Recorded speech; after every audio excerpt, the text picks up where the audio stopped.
Türkmenistanyň Medeniýet Ministrligi tarapyndan ýurdumyň halk teatrlarynyň arasynda magtymly sözler tili türkmeniň atly dörejilik bäsdişi geçirildi.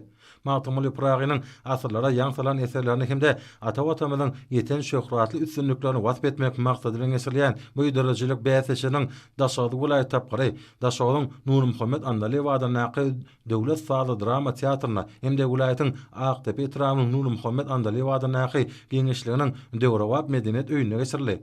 Bäsdişi atnaşan dörejilik topolary gahrman arkadamynyň hemde arkadaly gahrman serdarymynyň eserleriniň esasynda Magtymly Pragynyň manyly ömür ýoly bilen bagly durmuşy wakalary, şeýle-de şygyr eliminiň ägirdiniň adamdaryň ruhy baýlygyny öwürlen şygyrlarynyň felsefe taglymatyny giňden wasp etdiler.